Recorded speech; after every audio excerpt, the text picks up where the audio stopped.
Hey guys, hope you're doing well. This is the last Bible video for me of the year, and I just thought, what am I going to say in this lesson, or what am I going to share with you guys today? And I thought, well, if this is the last time that I ever get to talk to some of you, maybe it's the last chance I ever get to say anything to you. What would I want to share? And so I've decided that I want to share what was most important to Jesus. And so there's one word that summarizes this.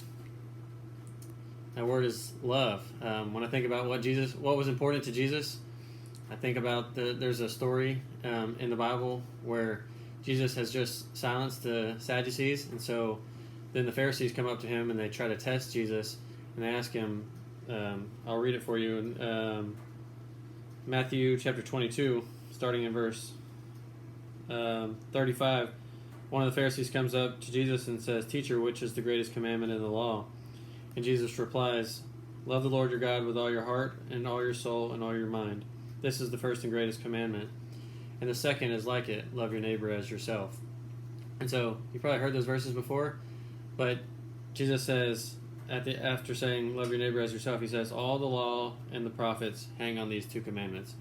Everything that came before, all the prophets and all the law the old law that they had, everything hangs on these two. Love God with all your heart, soul, and mind, and love your neighbor as yourself. So we got to love God and love other people. That's what Jesus said. Those are the most important commandments that we have. Once we figure those out, once we learn how to do those, everything else hangs on those.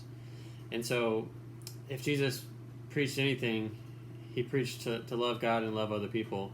And we know through his life that he showed that. He loved God and he glorified God with everything that he did. And he also loved people. He healed people. He took care of them. He prayed for them. He preached to them and tried to help them out. And I think that if we're going to do what Jesus did, then we're going to love God and love other people. And I just wanted to leave that message with you today, that as we get caught up in things of the world, sometimes we focus on too many things. We get caught up on the things in church, like should we clap or should we raise hands, or we get caught up on topics about homosexuality or abortion and different things that are, kind of touchy, and we're not sure how to address those, or tattoos or drinking alcohol and some of those things. And it's good to discuss those and to make sure we know what God thinks about them. But before we get into all that, let's make sure we're focusing on the top two things first. Jesus said, love God with all your heart, soul, and mind, and then love your neighbor as yourself. If we can take care of those, then we'll work our way down the list of some of the other laws and things that Jesus has commanded us. But let's make sure we get those first two right before we go anywhere else. And so I just want to remind you, make sure before you do anything else that you love God. That you love God and you give glory and praise to him. You love him with all of your heart, all of your soul, all your mind. And then you give that, but one way of showing that love to God is by loving his people, loving his children. And that's what we do second, is that we love other people. If you think of the acronym JOY, J-O-Y, sometimes that helps me to remember Jesus first, others second, and yourself last. J-O-Y. Jesus, others, yourself.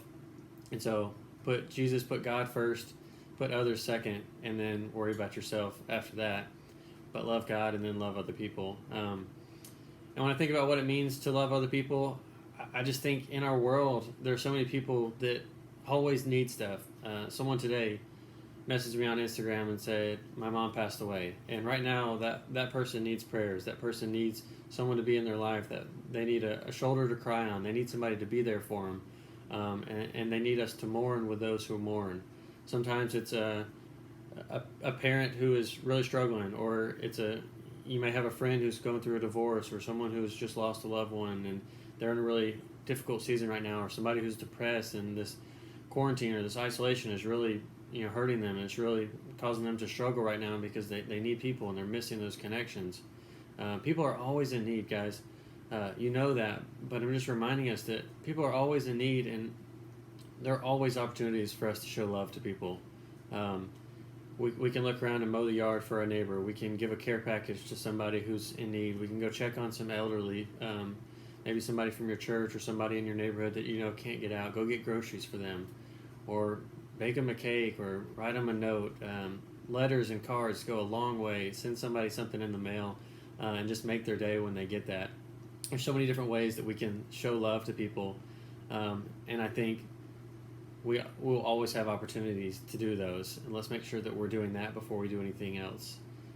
Oftentimes in the church, I feel like people in the world know what the church is against more than they know what we're for.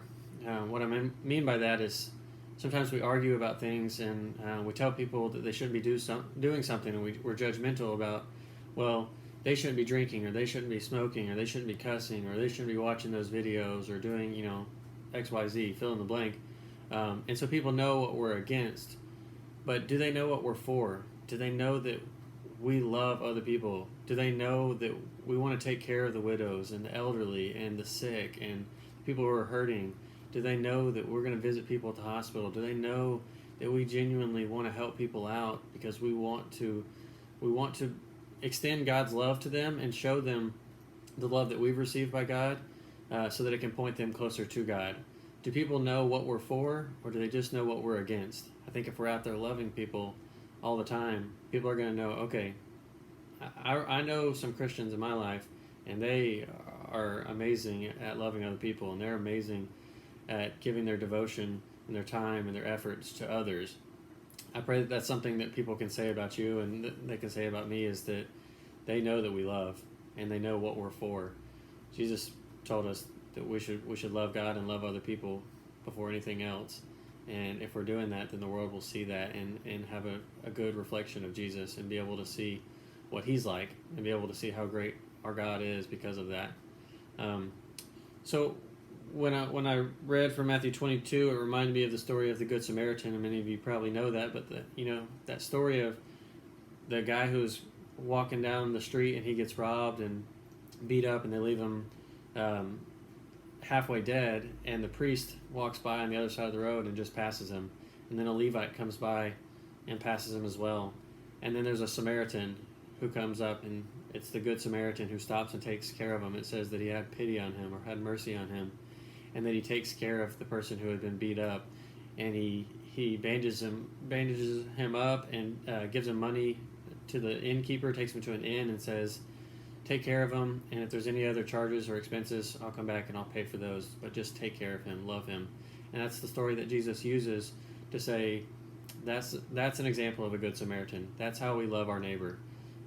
So when I think about Jesus saying, love God first, and then love your neighbor as yourself, love other people like that. Take care of people. If you see somebody on the side of the road that's out of gas, pull over and see if you can give them $10, or if you can give them a ride to the gas station.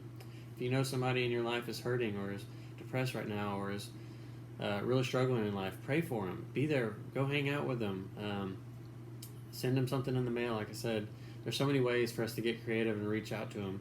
Do a parade of cars where you get a group of friends together, and y'all drive to their house and make signs and posters and drive past them and wave and honk your horn and let them know that you're thinking about them.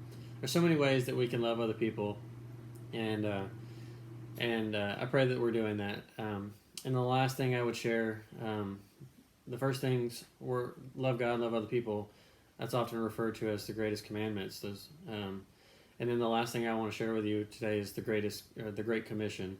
And so in Matthew 28:18-20, Jesus says, all authority in heaven and on earth has been given to me.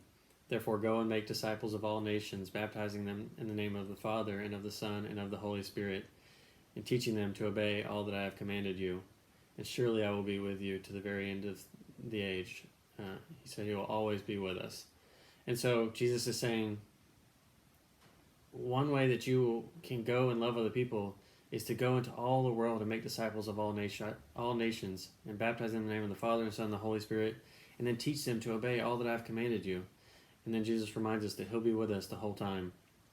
So at my church, our mission statement for our youth ministry is to make disciples who make disciples. Jesus tells us, he told his disciples to go into all the world and make disciples of all nations. And I think that still stands for us today. Is we still need to be out there first becoming a disciple. We need to follow Jesus and understand what that means to be a disciple of him and to live like Jesus. And secondly, to become to make more disciples, to reach out to other people, to invite friends to your house or to church and to tell them about God and share the love that you've received from God and share it with them. And if we're out there making disciples, then it will just continue to multiply and multiply and multiply. Those people that you reach out to and share with them about God, then they'll eventually be able to come to enough faith to where they understand the Bible and they understand Jesus and what it means to follow Him, and then they commit their life to Him, and then they can reach out to more people and continue to let that movement just multiply onwards and onwards. And so I want to leave you with those things today, is that the greatest commandments, Jesus said, love God with all your heart, soul, and mind. And then the second one is to love your neighbor as yourself. And then the Great Commission, Jesus says, go into all the world and make disciples of all nations. Baptize them in the name of the Father, the Son, and the Holy Spirit, and teach them to obey everything that He has commanded us. And so if we can do those things, if we can love God, love other people, and tell other people about God, then I think we're going to be off on a really good track. And so if I could leave you with anything, if I never get to share anything with you guys again, if I never get to see you in person or share another message with you, that's what I would want to leave you with, is love God, love other people, and tell people about God. That's the greatest thing that we could do. Don't take my words, take those from Jesus. Those were His words while He was here on earth. And so I pray that's an encouragement. I pray that we take those seriously. If we love God, love other people, and tell other people about God, then I think Jesus will be happy with us and more people will come to know Him. And that's the best thing that we could ever ask for. Miss you guys. Hope you guys are doing well. But continue to love God, love other people, tell other people about God, and let's change the world.